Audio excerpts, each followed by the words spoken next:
오늘 설교에서 은혜 받읍시다. 안부 묻고 감사합니다. 감사합니다.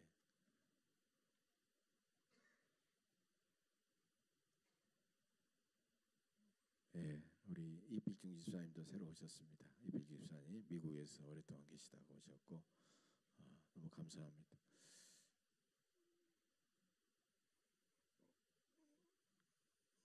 유대인들은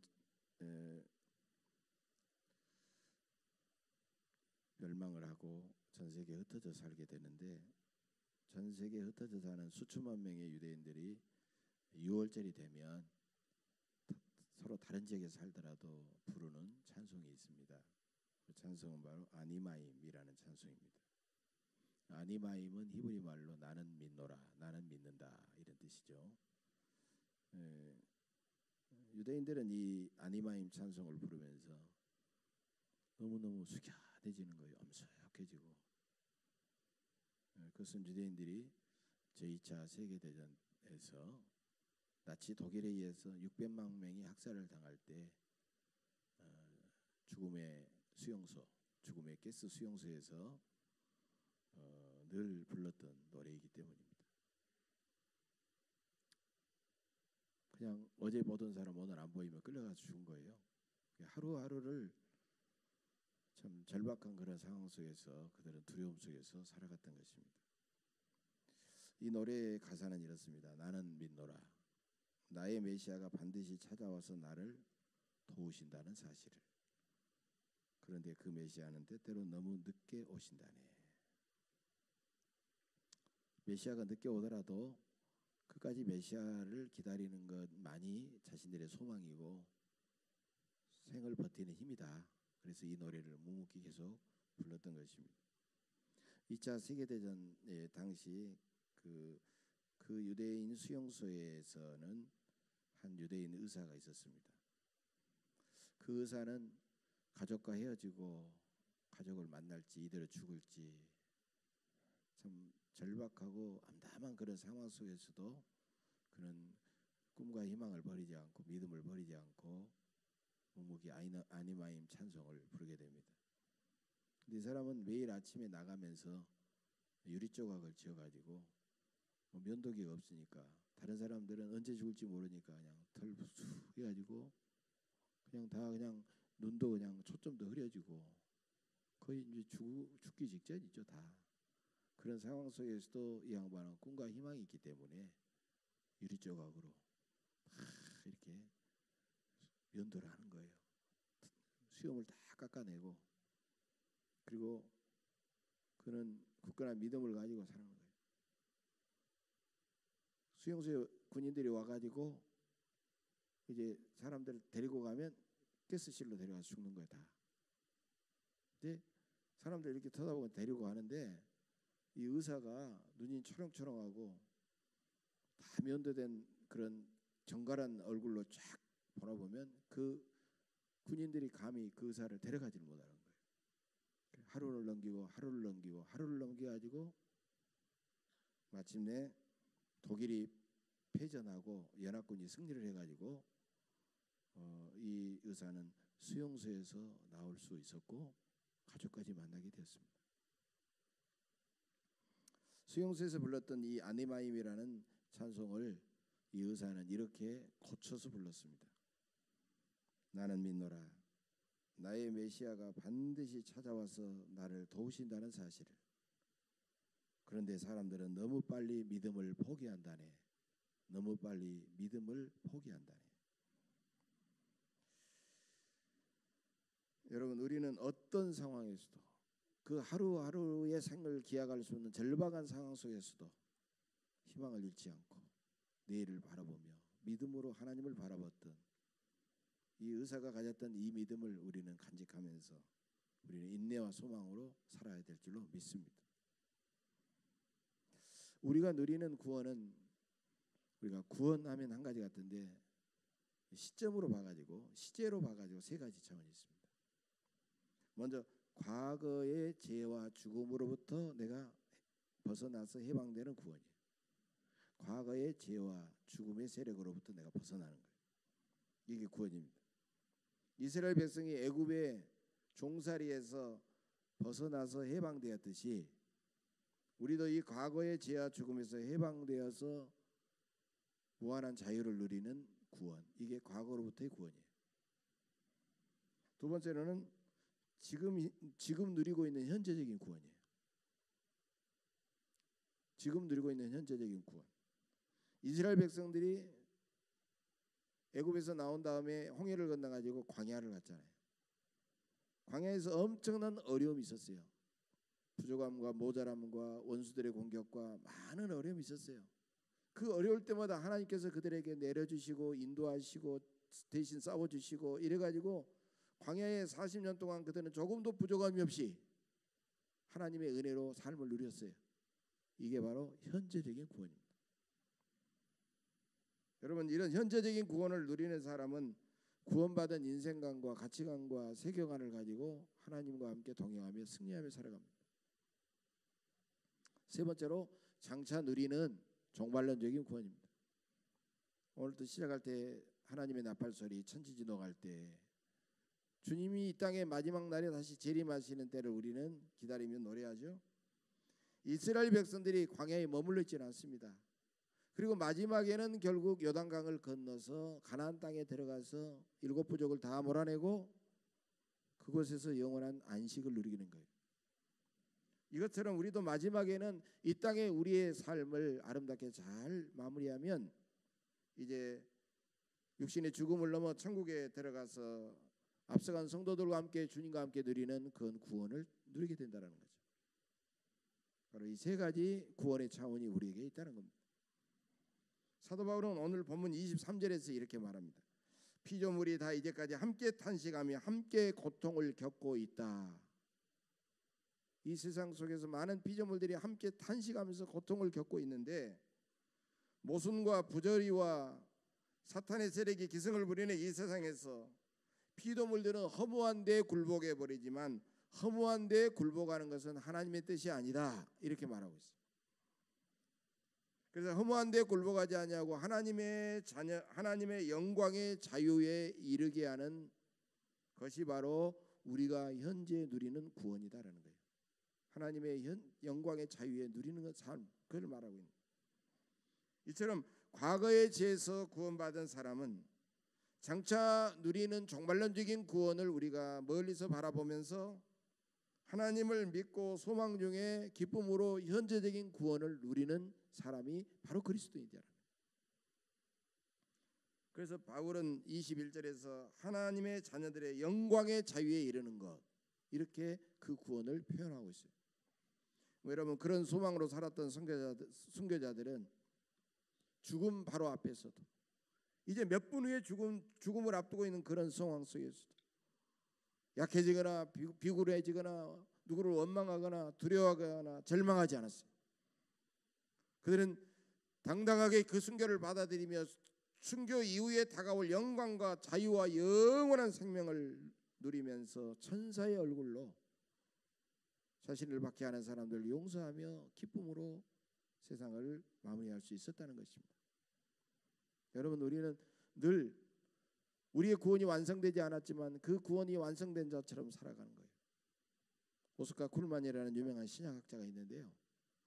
이분은 우리들이 누리는 구원의 상태를, 구원의 의미를 이렇게 표현했어요. 이미, 그러나 아직 아니, 이랬어요. Already, 그다음에 but not yet, 이렇게 표현합니다. 영어로. 이 말의 뜻은 뭐예요? 우리는 이미 구원을 얻었다. 우리는 이미 죄악으로부터, 사망의 권세로부터 구원을 얻었다. 그러나 아직 그 구원은 완성되지 않았다. 그러므로 우리는 그 구원을 바라보고 지금 여기서 그 구원을 누리면서 기뻐하며 소망 가운데 인내하며 살아야 된다. 이렇게 우리가 누리는 세 가지 차원의 구원을 묘사하고 있다는 겁니다. 여러분, 참된 신앙생활은 아직 우리의 구원이 완성되지는 않았지만 이미 우리의 구원이 내 안에서 믿음으로 완성된 것처럼 지금 기뻐하고 감사하면서 아름답게 살아가는 것입니다. 그래서 바울은 본문 23절에서 우리 곧 성령의 처음 익은 열매를 받은 우리, 이렇게 표현하고 있어요. 갑자기 열매라는 말이 나오고 있어요. 여러분 처음 읽은 열매가 뭡니까? 이것은 부활장. 고린도전서 15장에 나왔듯이 예수님의 부활을 가리키는 거예요. 예수 그리스도는 부활의 첫 열매가 되시기 때문에 우리 그리스도인은 그 부활을, 예수님의 부활과 함께 우리도 부활한다라는 부활을 약속받은, 구원받은 존재가 되었다는 것입니다. 따라서 우리가 이런 자기 정체성을, 우리의 신분을 분명히 믿는다고 하면은 우리는 조금 더 약해지거나 비굴하거나 두려워하거나 절망하지 않고 우리는 살아갈 수가 있다는 겁니다. 그래서 바울은 오늘 본문 이제 15절, 오늘 18절부터 읽겠습니다만 그 앞에 15절에 보면 이런 말씀을 하고 있어요. 너희는 다시 무서워하는 종의 영을 받지 아니하고 양자의 영을 받았다, 그렇게 말합니다. 우리는 이제 어둠의 세력, 사탄의 종이고 어둠의 세력에 붙들린 종과 같은 그런 존재였지만 우리는 하나님의 거룩한 가족, 양자가 되었다라는 거예요. 여러분, 어떤 종이 어떤 가정에 양자로 들어가면 소속이 바뀌고 신분이 바뀌고 관계가 바뀌고 다 바뀌면서 자녀로서의 특권과 자격과 영광을 다 누리게 되지 않습니까? 그래서 그 가정에 맞는 가치관과 인격과 삶의 자세를 가져야 됩니다.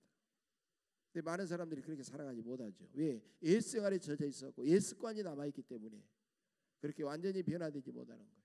그래서 우리가 예수를 믿고 신앙생활을 하지만 여전히 우리의 입술이 덕스럽지 못한 말이 나오고 세상의 친구들과 만나면서 세상의 습관들이 젖어들고 그러면서 우리가 또 여러 가지 후회하면서 회개하면서 끊임없이 하게 되는 것은 옛사람의 그런 습관과 삶의 자세가 이런 것이 우리에게 남아있기 때문이에요. 그러나 우리는 신분은 이미 변화되었다라는 사실을 갖고 우리는 살아야 된다는 겁니다. 어떤 가정에 어떤 양반가의 아들이 천민의 딸을 사랑을 했어요. 천민의 딸이 너무 예뻐서 한눈에 반해서 사랑을 하게 됐어요. 집요하게, 집에서는 반대하는데 집요하게 막 구애를 하고 그래가지고 결국 이제 결혼이 성사가 됐어요. 뭐 자식이 이긴 부모 없다고 막 나 저 여자 아니면 결혼 못한다 하면 할 수 없이 하잖아요. 이제 그 천민의 집에서 걱정거리가 생겼어요. 이제 그 딸이 지체 높은 양반가의 가정으로 들어갑니다. 그 가정의 예법도 모르고 양반의 어떤 그런 삶의 모습을 잘 모르잖아요. 그러니까 걱정이 태산 같았어요. 내가 어떻게 양반처럼 우리가 살아가야 될지, 어떻게 말하고 어떻게 행동하고 어떻게 처신해야 될지 이제 갑갑한 거예요. 어떻게 할지 모르겠어요.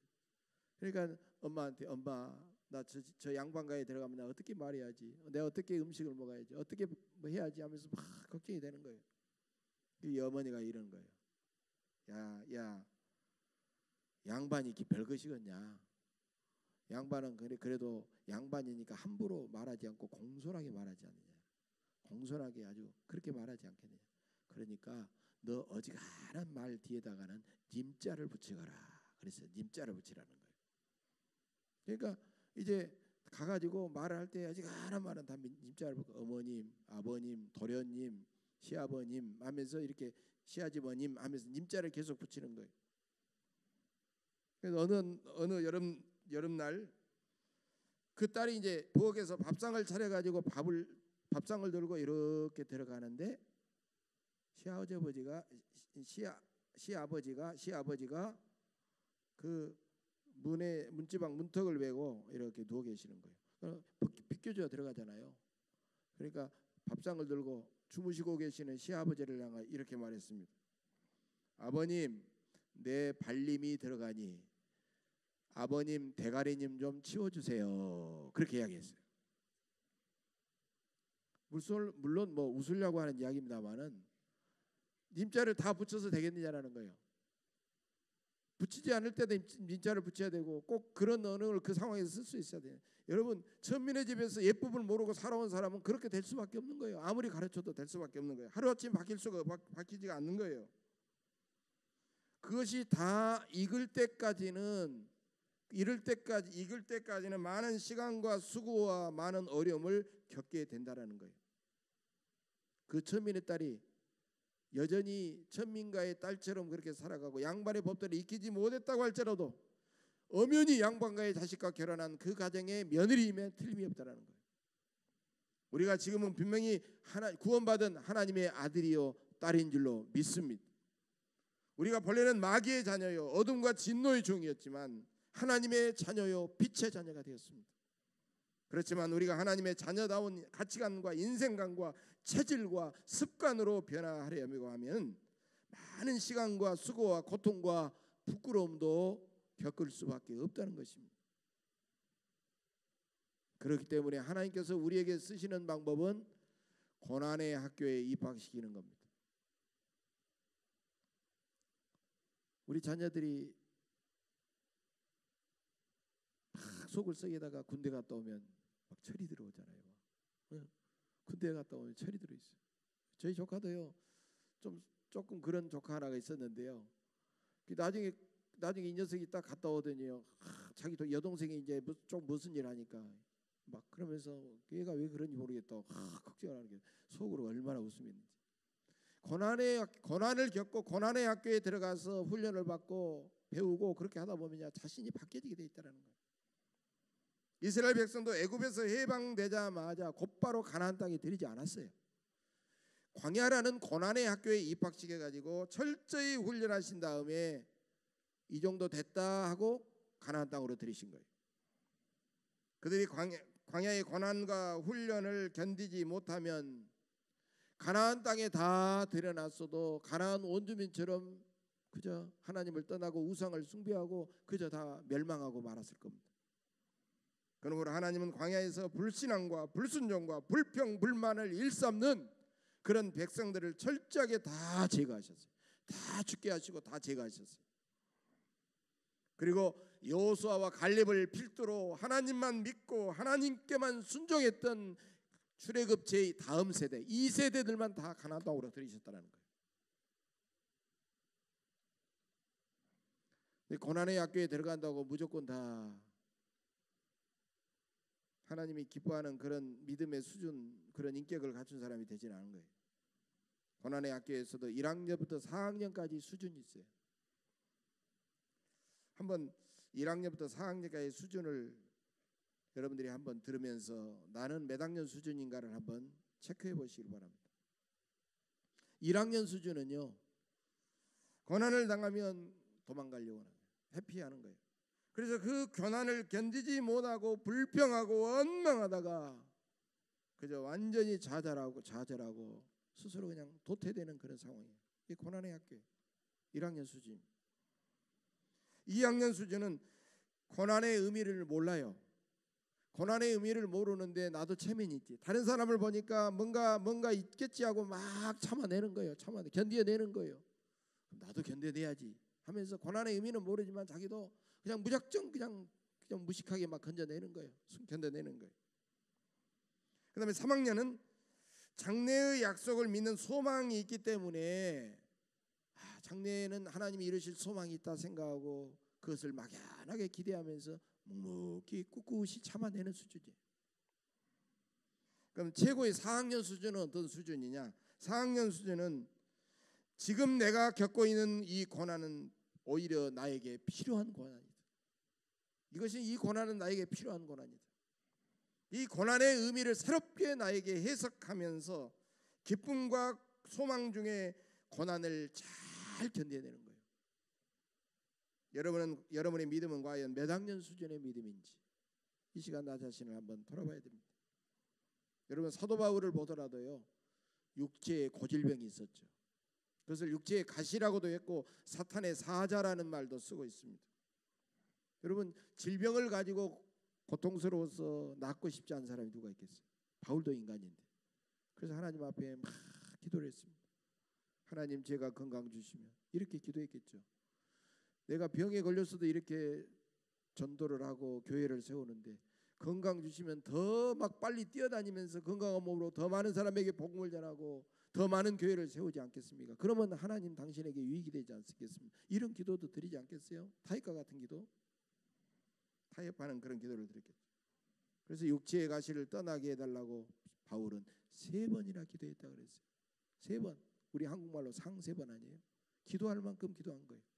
그런데 하나님께서는 뜻밖에도 이렇게 응답하시죠. 내 은혜가 내게 족하도다. 이는 내 능력이 약한 데서 온전하여 짐이라. 여러분, 하나님은 바울의 기도를 거절하셨어요. 거절함으로 바울의 기도에 응답하셨어요.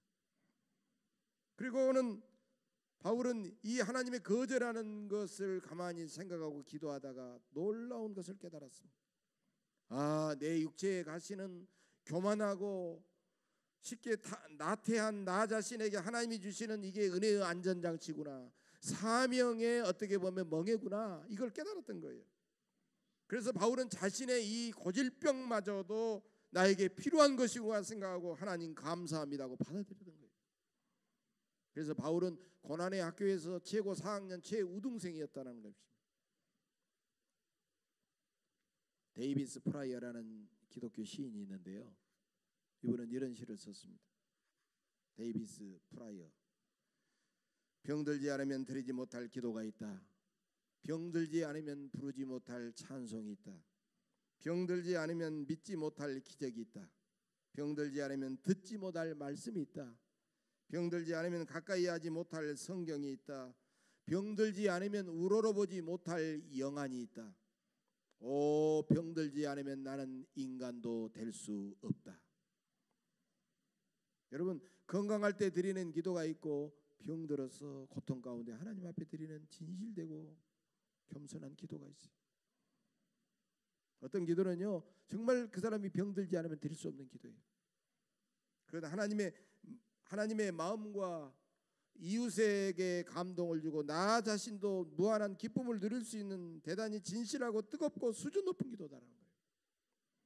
또 병들지 않으면 부르지 못할 찬송이 있습니다. 건강할 때는 신나가지고 박수치며 막 찬송을 부를 수도 있지만 무서운 병이 들어서 눈물 가운데서 고통을 움켜쥐면서 하나님 앞에 드리는 진실된 찬송은 나 자신과 하나님과 이웃을 감동시키는 대단히 수준 높은 기도가 찬송이 될 수 있다는 겁니다. 또한 병들지 않으면 믿지 못할 기적이 있다 그랬습니다. 우리가 때로는 기적을 전혀 믿지 못합니다. 남의 일처럼 생각합니다. 그러다 무서운 어려움이 생기고 무서운 병이 생기고 무슨 문제가 생기고 그래서 갈급한 심령이 되면 그 기적이 그 사람의 기적이 아니라 바로 나의 기적이 될 수 있다고 그 기적을 믿고 받아들여야 되는 거예요. 그것은 참으로 하나님을 감동시키는 수준 높은 믿음이라는 겁니다. 병들지 않으면 듣지 못할 말씀이 있습니다. 병들지 않으면 가까이 알 수 없는 성경이 있습니다. 우리가 평소에 설교를 듣고 또 성경을 읽지만 병들었을 때 듣는 설교와 병들었을 때 읽는 성경 말씀은 전혀 다르게 나에게 다가온다는 거예요.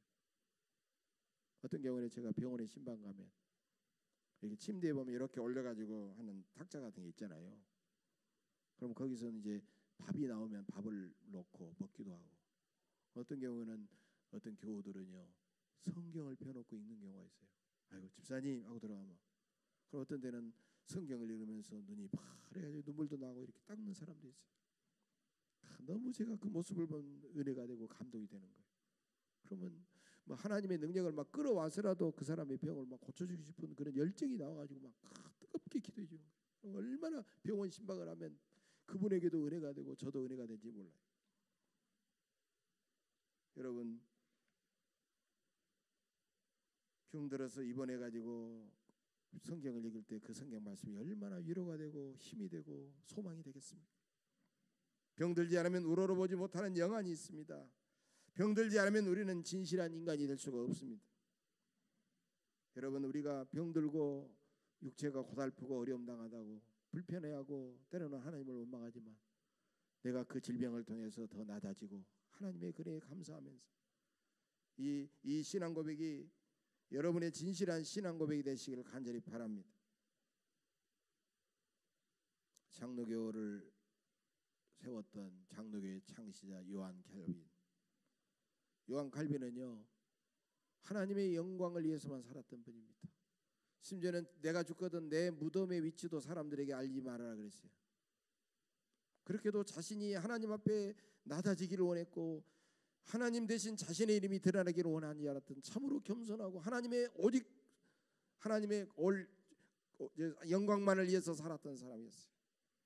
근데 그분이 마지막에 임종하면서 오늘 본문 18절 말씀, 이 18절 말씀을 계속해서 이렇게 쭉 암송했다고 합니다. 옆에 쭉 들러선 가족들과 제자들이 그 암송을 계속 들었다고 해요. 생각하건대 현재의 고난은 장차 우리에게 나타날 영광과 비교할 수 없도다.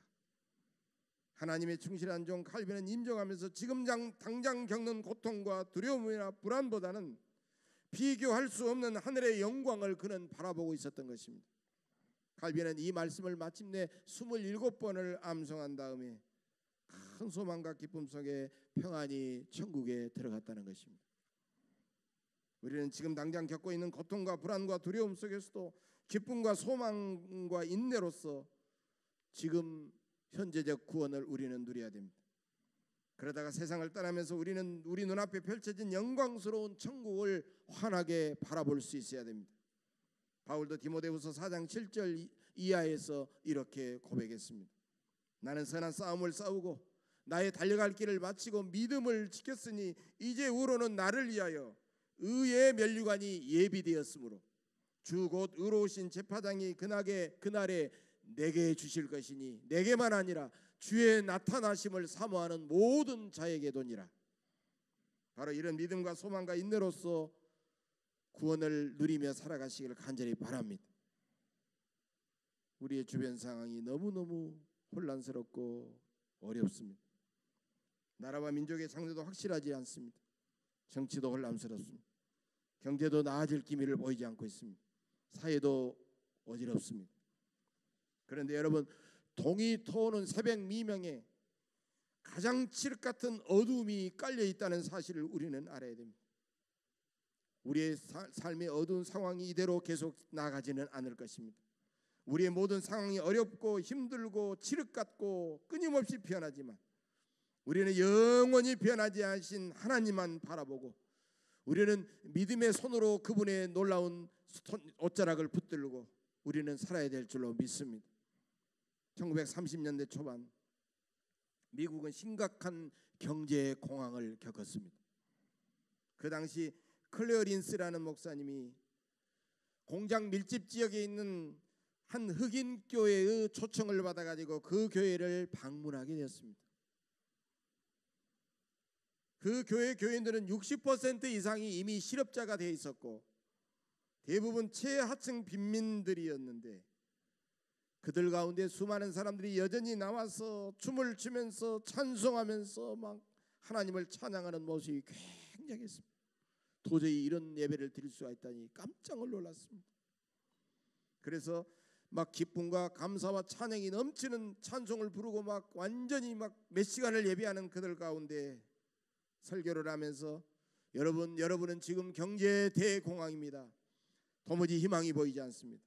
실업자도 계속 증가하고 있습니다. 그런데 여러분은 왜 그렇게 기뻐하시고 즐거워하십니까? 이렇게 한번 물었습니다. 그래서 한 사람이 벌떡 일어나서 환한 얼굴로 클레렌시 목사님에게 이렇게 대답을 했습니다.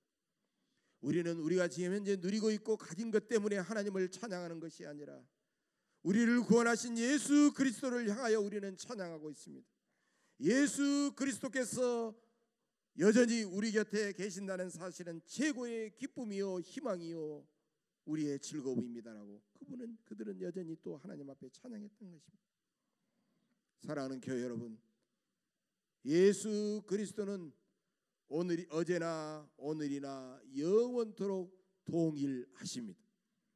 오직 영원토록 동일하신 예수 그리스도만이 우리의 구원과 아름답고 행복한 삶의 능력이 되신 줄로 믿습니다. 예수 그리스도를 향한 변함없는 믿음과 삶의 고난과 역경은 소망으로 바꾸는 엄청난 능력이 있습니다. 전능하신 하나님을 향한 변함없는 믿음, 우리가 가지고 있는 최고의 자산인 줄로 믿습니다. 지금 여러분이 겪고 계신 온갖 고난과 시련과 어려움 속에서도 이런 소망으로 늘 매 순간마다 참된 구원을 누리면서 더욱 힘차고 아름답고 하나님을 감동시키시는 복된 삶을 살아가시기를 주의 이름으로 간절히 축복합니다. 기도하겠습니다.